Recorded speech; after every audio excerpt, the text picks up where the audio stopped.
ሰላም ጤና ይስጥልን። እንዴት ናችሁ የዚህ ቻናል ተከታታዮች? ዛሬ የተወሰኑ ነገሮችን አብረን እናያለን። እነዚህ የምናያቸው ነገሮች 6 ወሳኝ ነገሮችን እናያለን። በተለይ ይሄ ሀሳብ ለቤተሰብ ወይም ወላጅ ለሆናችሁ በጣም ጠቃሚ ሀሳቦች ናቸው። ምንድነው ማድረግ ያለብን? ከልጆቻችን ጋር የተያያዙ ነገሮችን እናነሳለን። እነዚህ 6 ነገሮችን እናነሳለን ዛሬ። ምንድናቸው እነዚህ ነገሮች የምንላቸውን?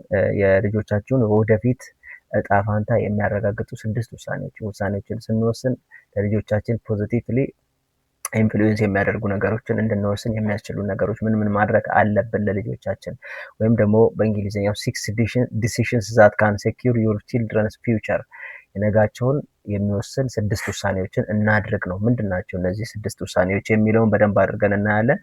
የመጀመሪያው ታዲያ ምንድነው? ለትምህርታቸው ቅድሚያ መስጠት ማለት ነው። ወይም ደግሞ ለልጆቹ ትምህርት ቅድሚያ መስጠት ማለት ነው። ፕራዮሪቲ መስጠት ምን ማለት ነው?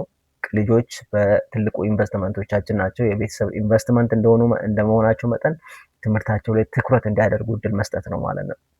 ትምህርት ለልጆች ከምትሰጧቸው ታላላቅ ስጦታዎች አንዱ ናቸው። ከምንም በላይ አእምሯቸው ላይ መስራት ማለት ነው። አእምሯቸው ደግሞ የነገ ማንነታቸው ነው፣ የነገ ህይወታቸው ነው፣ የነገ ግንኙነታቸው ነው፣ የነገ ችግር ቀራፊነት፣ ችግር ፕሮብለም ሶልቨር ኤቢሊቲን የሚሰጣቸው ነው። ስለዚህ ለልጆች ትምህርትን መስጠት ትልቁ አሴትን መስጠት ማለት ነው። በሮችን ትምህርት ስንሰጥ ምን እያደረግን ነው? ኦፖርቹኒቲን ወይም ደግሞ በሮችን ይከፍትላቸዋል፣ ኦፖርቹኒቲውን ይሰጣቸዋል፣ ክሪቲካል ቲንኪንግን እንዲያዳብሩ ያደርጋቸዋል። እንዲሁም በህይወት ውስጥ ያላቸውን ትልቅ እድል ኦፖርቹኒቲ ይጨምርላቸዋል። ስለዚህ ይህንን እድል ልጆች እንዲያገኙ ትምህርት እድልን መፍጠር ወይም ቅድሚያ መስጠት የመጀመሪያው እና ዋነኛው መሆን መቻል አለበት ማለት ነው። ይህ ማለት ትምህርት ቤት ሂደው የሚማሩት ትምህርት ብቻ በቂ ነው ማለት አይደለም። ከዛ ተጨማሪ ፎርማል ኤዱኬሽን ወይንም ደግሞ ኢንፎርማል ኤዱኬሽን ወይንም ፎርማል ስኩሊንግ ኢንፎርማል ስኩሊንግ የሚባል አለ። ያ በዛ ውስጥ መጽሐፍትን እንዲያነቡ ማድረግ፣ የተለያዩ መጽሐፍትን በየዕለቱ መጽሐፍትን የሚያነቡበትን ሁኔታ ማመቻቸት፣ ዲጂታል ክህሎትን ወይም ደግሞ ዲጂታል ስኪሎችን እንዲማሩ ማድረግ፣ መግባቢያ ቋንቋዎችን ወይም ደግሞ ኮሚኒኬሽን ስኪሎችን እንዲያዳብሩ፣ በህይወት ዘመናቸው ሁሉ የማወቅ ጉጉት ወይም ደግሞ ኪዩሪዮሲቲ እንዲኖራቸው ማድረግ ማለት ነው። እንዲኖራቸው ስናበረታታቸው ኪዩሪዮሲቲ ይኖራቸዋል። አዲስ ነገርን የማወቅ አዲስ ነገርን የመፈለግ ፍላጎታቸው ከፍተኛ እየሆነ በመጣ ቁጥር ልጆች ራሳቸው ላይ በቫልዩ አድ የማድረግ ቴንደንሲያቸው ከፍተኛ ይሆናል ማለት ነው።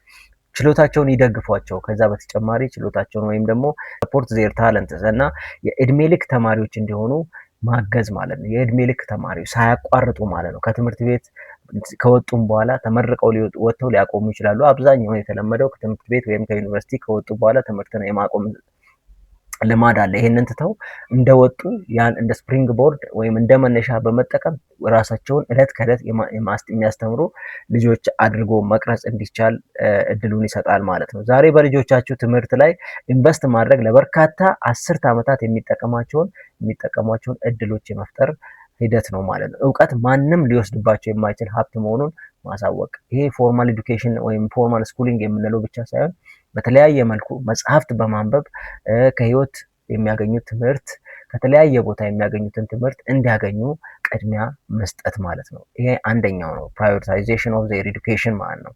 ሁለተኛ በምሳሌነት ይምሩ፣ ምሳሌ መሆን፣ ሊድ ባይ ኤግዛምፕል። እኛ ምን የሚባል አባባል አለ?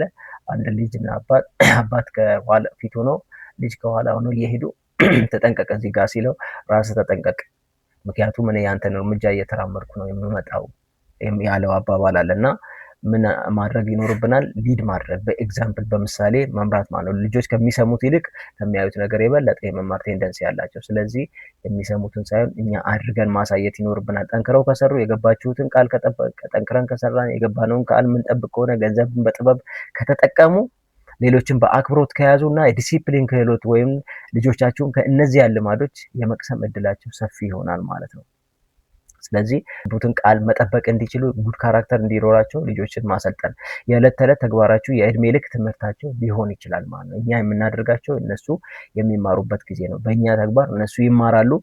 ሌላ አርያነታችሁ ታላቅ ውርሳችሁ ሊሆን ይችላል። ትልቅ ውርስ አሴት የምንለው ይሄ አርያ ሆኖ መሄድ። ቅድም ምን ብለናል? ትምህርት እንዲማሩ ቅድሚያ መስጠት፣ ከዚያ በኋላ አርያ ሆኖ ለልጆች ትልቅ ውርስን ይሰጣል ማለት ነው። ሌላ ሶስተኛው ጥራት ያለው ጊዜ አብረዋቸው ያሳልፉ። ስፔንድ ኳሊቲ ታይም ዊዝ ዮር ቺልድረን። ጥሩ ጊዜን ማሳለፍ ምን ማለት ነው? ጥሩ ጊዜን ማሳለፍ ልጆች ከገንዘብ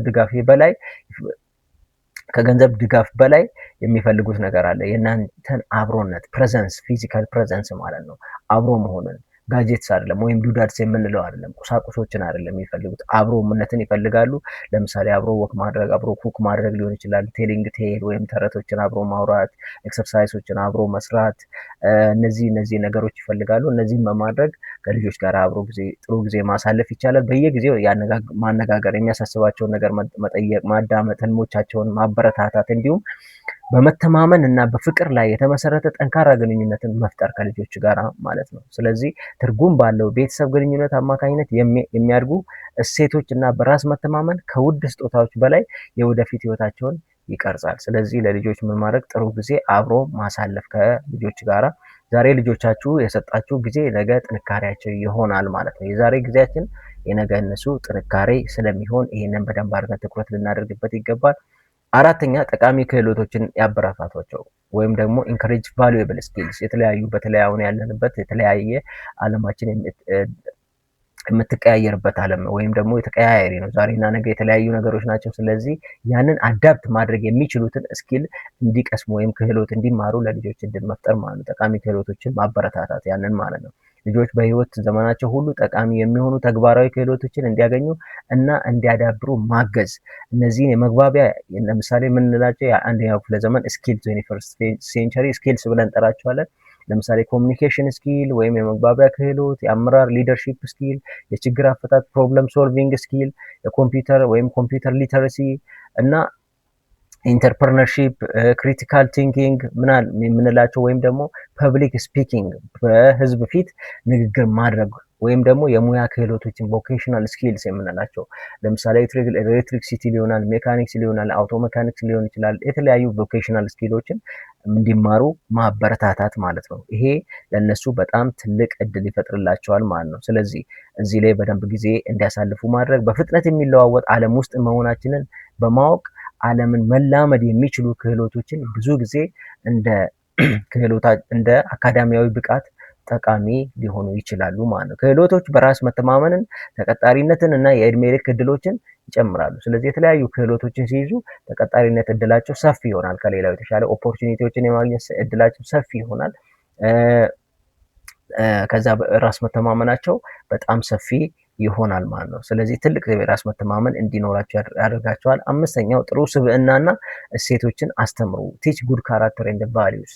የራሳቸው እሴት እንዲኖራቸው፣ ጥሩ ስብዕና እንዲኖራቸው። ምክንያቱም አክሴፕታንስ እኛ ሁልጊዜ ከነሱ ጎን ላንኖር እንችላለን። ስለዚህ ጥሩ ካራክተርና ቫሊዩ ካላቸው፣ የራሳቸው እሴት ካላቸው ማንም ጋር ሄደው ተቀባይነትን ማግኘት ይችላሉ ማለት ነው። ስለዚህ ይሄንን እናስተምራቸው። አካዳሚያዊ ስኬት ብቻውን በቂ አይደለም። ወይም ስኩሊንግ የምንለው በዛ አንደኛ ሊወጡ ይችላሉ፣ ሁለተኛ ከዛም በላይ ሊወጡ ይችላሉ። ያ ብቻ ለነሱ በቂ ነው ማለት አይደለም ማለት ነው። ከዛ ይልቅ የተለያዩ ጥሩ ስብዕናን ይዘው እንዲያድጉ ማድረግ ነው።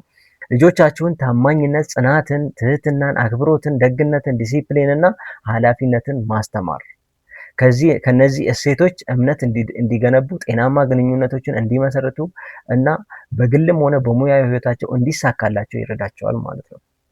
ጠንካራ ስብዕና ያላቸው ሰዎች ብዙ ጊዜ ገንዘብ ብቻ ሊገዛው የማይችለውን እድሎች ይፈጥራሉ። ስለዚህ ጠንካራ ስብዕና እንዲኖራቸው ጠንካራ ጉድ ካራክተር እና ጉድ ቫሊዩ ያላቸው ልጆችን ማሳደግ እድል ይሰጠናል ማለት ነው። ስብዕና ዘላቂ ስኬት የሚገነባበት መሰረት ነው። ስለዚህ ምርጥ ስብዕና፣ ጥሩ ስብዕና ያላቸውን ልጆች መፍጠር ይቻላል ማለት ነው። ስድስተኛው የገንዘብ እውቀትን በጊዜ አስተምሯቸው። ይሄ ቲች ዘም ፋይናንሻል ሊትረሲ ወይም ፋይናንሻል ኤዱኬሽን ሁልጊዜ እናገረዋለሁ። አንፎርቹኔት ነው እኛ ጋር በትምህርታችን ውስጥ ይሄ ፋይናንሻል ኤዱኬሽን የሚባለው ነገር አይሰጥም። ሁልጊዜ የኛ ስኩሊንግ ሲስተም እኛን የሚያበቃን ለምንድን ነው? ጥሩ ተቀጣሪዎች እንድንሆን አድርጎ ነው እንጂ ስራ ፈጣሪ እንድንሆን ወይም ፋይናንሻሊ ጥሩ ማኔጀር እንድንሆን አያደርገንም ማለት ነው። ስለዚህ ፋይናንሻሊ እንዴት ነው ፋይናንሻል ሊትረሲ ልጆች እንዲማሩ ማድረግ የሚቻለው? ብዙ አዋቂዎች በገንዘብ የሚቸገሩት በገንዘብ ሲንገዳገዱ ገንዘብ በጣም ሲያጥራቸው እናያለን። ይሄ ታዲያ ምንድነው? ፋይናንሻል ሊትረሲ እጥረት ማለት ነው። ስለዚህ ብዙ የተማሩ ሊሆኑ ይችላሉ፣ ኢንቴሌክቹዋልስ ሊሆኑ ይችላሉ፣ ወይም ደግሞ አካዳሚካሊ ኢንቴሊጀንት የሆኑ ሰዎች ሊሆኑ ይችላሉ። ግን ብዙ ጊዜ በፋይናንስ ሲንገዳገዱ እናያለን። ይሄ ምንድነው? የፋይናንሻል ሊትረሲ ድክመት ወይም እጥረት አለ ማለት ነው። ፋይናንሻል ኢንቴሊጀንስ የለንም ማለት ነው። ስለዚህ የራሳቸውን የገንዘብ እንዴት ማስተዳደር እንዳለባቸው ወይም ፋይናንሻል ማኔጅመንት በደንብ አድርገው ማስተማር አስፈላጊ ነው ማለት ነው። ልጆቻችሁ እንዴት መቆጠብ እንዳለባቸው፣ እንዴት በጀት ማውጣት እንዳለባቸው፣ አስፈላጊ ዕዳን እንዴት ማስወገድ አላስፈላጊ ዕዳን እንዴት ማስወገድ እንዳለባቸው። አላስፈላጊ ዕዳ ማለት በነገራችን ላይ ለኮንሳምፕሽን የምናወጣው ዕዳ ማለት ነው። ተበድረን መመገብ፣ ተበድረን ልብስ መግዛት፣ ተበድረን ጫማ መግዛት ማለት ነው። እነዚህን ማስወገድ እንዴት እንዳለባቸው በልምድ እንዲማሩ እና እነዚህን አላስፈላጊ ዕዳ ማስወገድ እና የኢንቨስትመንት ዋጋን መረዳት፣ እንዴት ኢንቨስት ማድረግ እንዳለባቸው፣ እንዴት ኢንቨስት ማድረግ እንዳለባቸው ማስተማር አስፈላጊ ነው።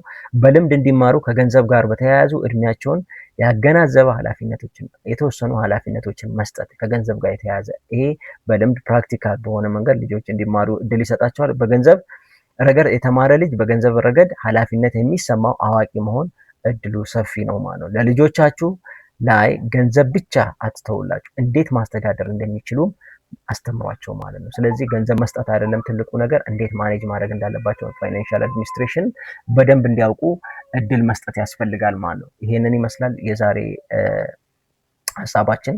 ስለዚህ ለመከለስ ያህል 6ቱ ወሳኝ ነገሮች ለልጆች ማስተማር ያለብን፣ የመጀመሪያው ምንድነው? ለትምህርታቸው ቅድሚያ መስጠት፣ ሁለተኛው በምሳሌነት መምራት፣ ሶስተኛው ጥራት ያለው ጊዜ አብሮ ማሳለፍ፣ አራተኛው ጠቃሚ ክህሎቶችን ማበረታታት፣ አምስተኛው ጥሩ ስብዕናና እሴቶችን ማስተማር፣ ስድስተኛው የገንዘብ እውቀትን ወይም ፋይናንሻል ኢንተሊጀንስን ወይም ሊትረሲን ልጆች እንዲማሩ ማስቻል ነው ማለት ነው።